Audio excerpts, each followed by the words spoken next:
What's going on, guys? It's Yui here. So today I want to talk about some poise. Real quick, if you don't know what poise is, it's pretty much the ability to tank an attack without being staggered. Obviously, the more poise that you have, the higher or the harder the hit you can be able to tank. So obviously this is very useful for slower based weapons. So if you're struggling to get a hit in, probably need to spec into some poise, or if you're using certain spells that don't have hyper armor that take a long time to cast, specking into poise might be beneficial. Also, if you have like quicker type weapons, not really necessary. Especially with how poise work in this game, it's not really the greatest thing.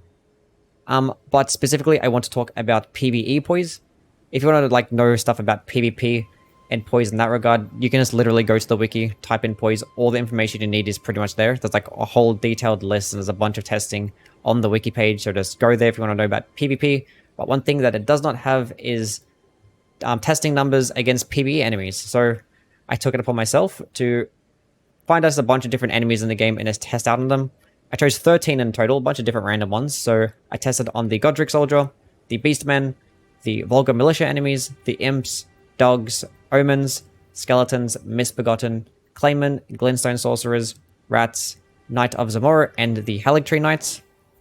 And there were a couple of findings that I did come across through testing. One, you want to be at about at least 60 poise.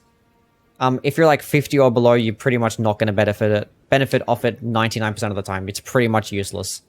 So if you did want to be able to tank attacks, 60 is like the bare minimum. It is the sweet spot as well. Other thing I found out is that poise kind of sucks in this game. So like at least it works the way poise is supposed to work, unlike in other games. But the way that it's not really that great in PvE at least is because any time you get hit multiple times, it breaks your poise no matter what. So it doesn't matter what type of attack there is. If you're getting hit twice, 99% of the time your poise is going to be broken no matter how much poise you have.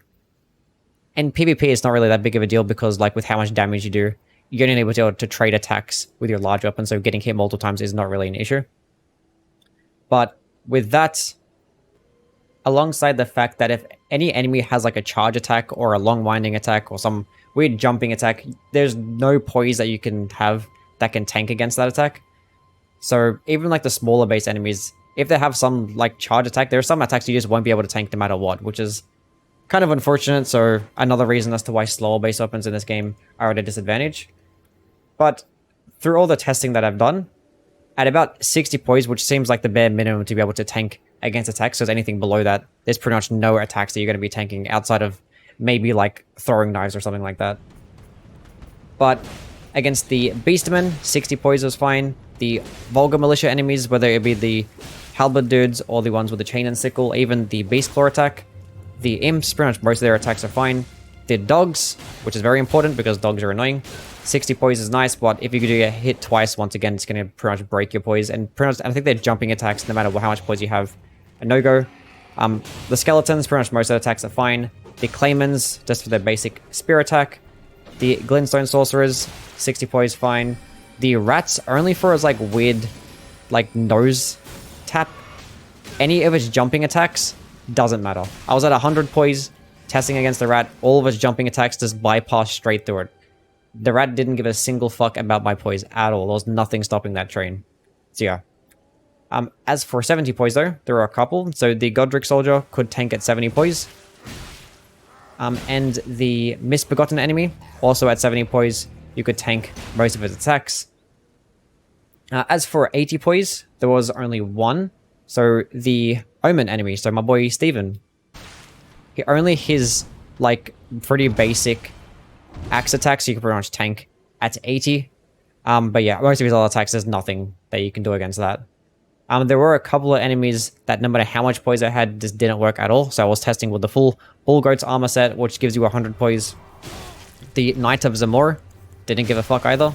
And against the Haligtree Knight, might as well have been naked. He didn't give a single flying fuck. So, with that being said, a little bit of some closing thoughts. With all like the testing that I've done, you pretty much get a rough idea based on the enemies that I have tested on throughout the rest. So, being that most of the enemies I did test on, you need at least 60 poise, you can pretty much guarantee that most of the other enemies in this game will pretty much be about the same thing. Other ones with like larger type weapons, like the Godric Soldier has like a great sword. You can probably like justify going to 70. But if you are using larger weapons, it seems like at least 60 is like the bare minimum you want to be at. If you're like 50 or below, that's pretty much just wasted stats. You're not really going to be noticing any differences there. But yeah, if we did want to, at least 60 is the way to go. But either way, I don't feel like poise is that great of a thing in this game. Especially with like the meta being with smaller base weapons. But yeah, that's pretty much all of the information I wanted to share. If you did have any different findings, whether through your own testing, just leave them down in the comments below and we'll have a talk about it. But yeah, other than that, just like and subscribe if you haven't already, and see you in the next one, guys.